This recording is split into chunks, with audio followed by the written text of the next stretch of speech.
Financial news में आप सभी का स्वागत है। आज की पहली खबर सेमीकंडक्टर चिप मैन्युफैक्चरिंग के साथ जुड़ी हुई है। सेंट्रल गवर्नमेंट अब सेकंड राउंड ये सेमीकंडक्टर चिप मैन्युफैक्चरिंग और इसको लेकर जो प्रोडक्शन लिंक्ड इंसेंटिव स्कीम है, तो इसका सेकंड राउंड जो है वो ओपन करने वाली है मिड मार्च तक। इसी साल अभी एक महीने के अंदर ये जो सेकंड राउंड है उसकी एप्लीकेशंस जो हैं वो स्टार्ट हो जाएगी। और ये जो सेकंड राउंड है इसमें $10 बिलियन का इंसेंटिव पैकेज जो है वो सरकार अनाउंस करने वाली है। अभी इसको लेकर जो डिस्कशन है वो एडवांस टॉक्स में है। एडवांस टॉक्स यानी कि बहुत ही फाइनल स्टेज पर ये डिस्कशंस चल रही हैं और चार बड़ी ग्लोबल सेमीकंडक्टर कंपनीज जो हैं उनके साथ बातचीत चल रही है कि वो उनकी फैब्स यानी कि फैब्रिकेशन की फैसिलिटीज़ जो हैं वो यहाँ पर हमारे देश में क्रिएट करें। इसमें एक न्यूयॉर्क हेडक्वार्टर्ड ग्लोबल फाउंड्रीज हैं, तो उसके साथ डिस्कशन चल रही है। और इसी के साथ साथ एक बहुत बड़ी साउथ कोरिया की सेमीकंडक्टर कंपनी है, उसके साथ भी डिस्कशन चल रही है। फरवरी 2022 में भारत ने 5 प्रपोजल्स को एक्सेप्ट किया था और ये जो फरवरी 2022 जो है वो डेडलाइन थी पहली बार जब भारत ने इसको स्टार्ट किया। अब सेकंड राउंड की बात हम कर रहे थे। फर्स्ट राउंड जो है उसकी क्लोजिंग डेट जो है वो फरवरी 2022 में थी, तो उस टाइम पर 5 कंपनीज को हमने एक्सेप्ट किया था। अब ये 5 कंपनीज जो है उसमें से शायद एक ही कंपनी आगे बढ़ पाएगी। सेंट्रल गवर्नमेंट जो है वो चाहती है कि फॉक्सकॉन जो है वो हमारे देश में मैन्युफैक्चरिंग प्लांट जो है वो सेटअप करे। देखिए, ये जो सेमीकंडक्टर्स है ना, ये बहुत ही कॉम्प्लेक्स इंडस्ट्री है। इसमें पानी बहुत ज़्यादा चाहिए आपको। फिर सिर्फ पैसों से कुछ नहीं होगा, आपके पास ऐसी कंपनीज होनी चाहिए जिसके पास इस सेक्टर को लेकर एक्सपर्टीज़ हो, टेक्नोलॉजिकल प्रोवेस हो उनके पास। तो अभी सरकार जो है वो लिसनिंग मोड में है। लिसनिंग मोड में ऐसा है कि सरकार जो है वो आइडिया सुन रही है। सरकार इनवाइट कर रही है ऐसी कंपनीज़ को कि आप आइए यहाँ पर, उनके जो भी क्वेश्चंस हैं, उनके हर्डल्स हैं, ये सारी चीज़ें जो है वो सरकार सुन रही है और उसके सॉल्यूशंस निकालने के लिए भी सरकार तैयार हैं। अब TSMC, इंटेल, सैमसंग, ऐसे बहुत सारी कंपनीज जो हैं उन्होंने इन्वेस्टमेंट का कमिटमेंट जो है वो तो डिक्लेयर कर दिया है, लेकिन ISMC, IGSS venture, Rajesh exports, ये सारी कंपनीज को सरकार क्लियरेंस नहीं देगी। इन कंपनीज के कुछ इश्यूज हैं, कुछ कंपनीज के पास वो एक्सपर्टीज़ नहीं है, कुछ कंपनीज जो हैं तो उनकी डील चल रही है दूसरी कंपनीज के साथ, दूसरे देशों की दूसरी कंपनीज के साथ। तो ये डील्स जब तक फाइनलाइज नहीं होगी तब तक उनको यहाँ पर परमिशन जो है या फिर ये जो इंसेंटिव्स के बेनिफिट्स हैं वो यहाँ पर नहीं मिल सकते।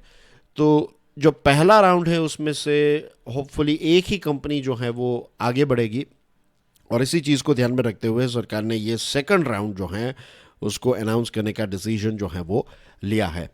हमारे देश में सेंट्रल गवर्नमेंट की एक आप कह सकते हैं एक मिशन है, इसका नाम है इंडिया सेमीकंडक्टर मिशन। ये चीज़ याद रखिएगा, ये बहुत ही इंपॉर्टेंट है। ये ISM जो है, ISM एक नोडल एजेंसी है जो सेमीकंडक्टर के प्रोग्राम को देखती है। इसका सुपरविजन, सारी चीज़ें जो सेमीकंडक्टर के प्रोग्राम के साथ जुड़ी हुई हैं वो हमारे देश में ISM देखता है।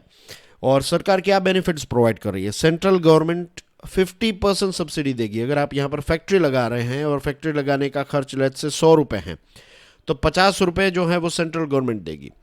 फिर जो जिस राज्य में आप फैक्ट्री लगाएंगे तो डिपेंडिंग ऑन द राज्य 10 से लेकर 25% जितनी सब्सिडीज राज्य सरकार देगी। तो लेट्स से कि अगर कोई राज्य सरकार 25% सब्सिडी देगी तो 50% आपको सेंट्रल गवर्नमेंट दे रही है, 25% आपको स्टेट गवर्नमेंट दे रही है, तो टोटल 75% खर्च जो है वो सरकारें उठाएगी। तो it's a very lucrative offer. लेकिन जैसे मैंने आपको बताया कि सिर्फ पैसों से कुछ नहीं होगा, वो एक्सपर्टीज़ अगर आपके पास नहीं होगी तो फिर परमिशन नहीं मिलेगी।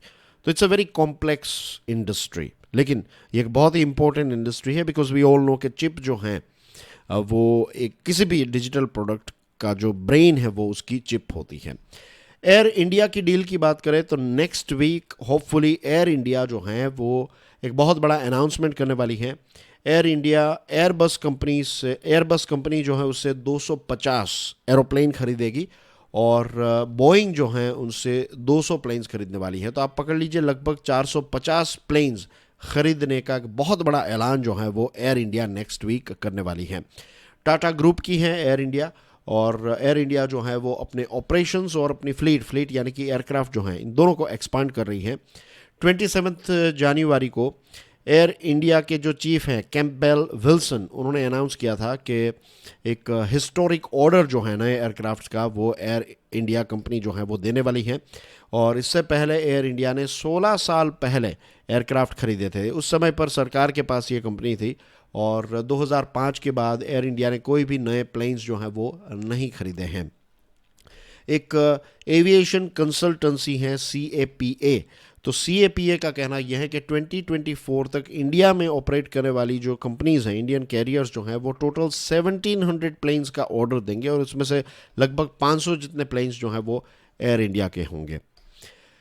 रेगुलेट क्रिप्टोज, हमारे फाइनेंस मिनिस्टर निर्मला सीतारमन जी की थर्सडे को इंटरनेशनल मॉनिटरी फंड के जो चीफ हैं उनके साथ एक डिस्कशन हुई, और इस डिस्कशन में निर्मला सीतारमन जी ने IMF को ये कहा है कि जो क्रिप्टो एसेट्स हैं इस पर एक ग्लोबल कोऑर्डिनेटेड अप्रोच की ज़रूरत है, क्योंकि ये जो क्रिप्टो करेंसी है इनका नेचर क्रॉस बॉर्डर है, यानी कि ये दुनिया के अलग अलग देशों में ऑपरेट करती हैं ये क्रिप्टो एसेट्स। तो और क्रिप्टो एसेट्स के ट्रांजैक्शंस जो हैं वो भी क्रॉस बॉर्डर नेचर के होते हैं, और दुनिया की फाइनेंशियल सिस्टम जो है उनके लिए एक पोटेंशियल रिस्क है ये क्रिप्टो एसेट्स।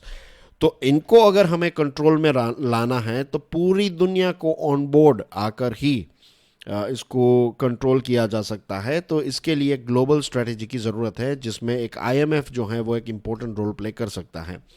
ये जो वर्चुअल कन्वर्सेशन हुई निर्मला सीतारमन जी की IMF के मैनेजिंग डायरेक्टर क्रिस्टालीना जियोर्जियोवा के साथ, तो इस मीटिंग में दोनों लीडर्स ने फूड सिक्योरिटी और एनर्जी सिक्योरिटी पर भी बातचीत की, और आने वाली जो एक मीटिंग है G20 के फाइनेंस मिनिस्टर्स और सेंट्रल बैंक गवर्नर्स की मीटिंग, ये बेंगलुरु में होगी, इसी महीने में फरवरी में होने वाली है।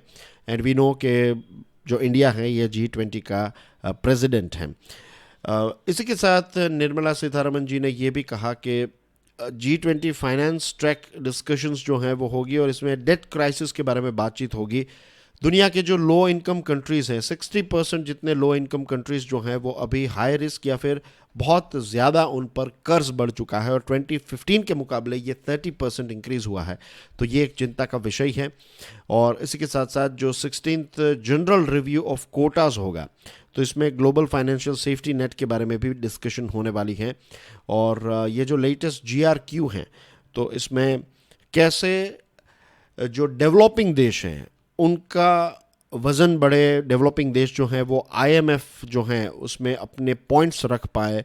तो इन सारी चीज़ों को 15 दिसंबर 2023 से पहले हमें सॉर्ट आउट कर देना है। तो ये डेडलाइन के बारे में भी डिस्कशन हुई, और जो IMF के मैनेजिंग डायरेक्टर हैं जॉर्जीवा, तो उन्होंने भारत की तारीफ़ की कि भारत में ये ग्लोबल चैलेंजेस के होने के बावजूद भी भारत का इकोनॉमिक परफॉर्मेंस जो है वो काफ़ी अच्छा रहा है, और भारत ने जिस हिसाब से डिजिटलाइजेशन किया है अपनी इकोनॉमी का, खास करके डिजिटल पेमेंट्स के एरिया में भारत काफ़ी आगे जा चुका है। तो इसके बारे में भी प्रशंसा की भारत की।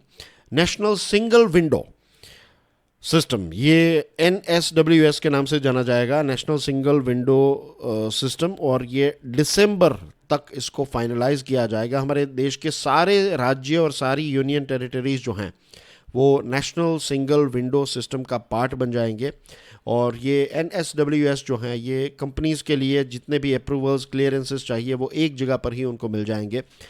अनुराग जैन जो सेक्रेटरी हैं DPIIT के, उन्होंने बताया कि अभी 19 स्टेट्स और यूनियन टेरिटरीज और 27 सेंट्रल गवर्नमेंट डिपार्टमेंट्स जो हैं वो NSWS के अभी ऑन बोर्ड आ चुके हैं, उनके मेंबर बन चुके हैं। आने वाले समय में सारे राज्य 36 स्टेट्स एंड यूनियन टेरिटरीज जो हैं वो इसके पार्ट बन जाएंगे। ये बातचीत जो है उन्होंने India Japan business cooperation committee की मीटिंग के दौरान बताई, और कहा कि इससे ये होगा कि जो डुप्लिसिटी ऑफ इंफॉर्मेशन सबमिशन है वो नहीं होगा, राइट, एक ही जगह पर आपको सारे क्लियरेंसेस मिल जाएंगे, तो कंप्लाइंस बर्डन कम होगा, जो टाइम लग रहा है अप्रूवल के लिए प्रोजेक्ट का वो भी कम हो जाएगा, और ईज़ ऑफ डूइंग बिजनेस और ईज़ ऑफ स्टार्टिंग बिजनेस जो है उसको भी काफ़ी ज़्यादा बूस्ट मिलेगा।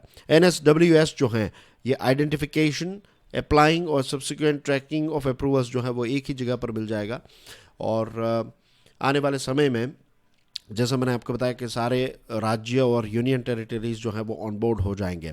ये बातचीत जो है वो जापान और इंडिया के बीच में हो रही थी, तो उस दौरान उन्होंने बताया है। तो जापान की कुछ डिटेल्स अगर हम डिस्कस कर लें, तो जापान जो है वो हमारे देश का one of the largest investors हैं, और हिरोशी सुजुकी जो ambassador of Japan to India है, उन्होंने ये बताया कि जापान और इंडिया को मिलकर इंडो पैसिफिक क्षेत्र में पीस और सिक्योरिटी के क्षेत्र में काम करना चाहिए। और इसी के साथ साथ दोनों देशों की जो वैल्यूज़ हैं, डेमोक्रेसी है, दोनों देशों की वैल्यूज़ जो हैं, ग्लोबल व्यूज़ जो हैं वो लगभग एक जैसे हैं। तो इंडिया और जापान जो है वो काफ़ी अच्छे मित्र और स्ट्रेटेजिक पार्टनर्स हैं। And that's everything in today's financial news. Thank you very much for watching this video. इसको शेयर ज़रूर कीजिएगा। God bless you all. जय हिंद।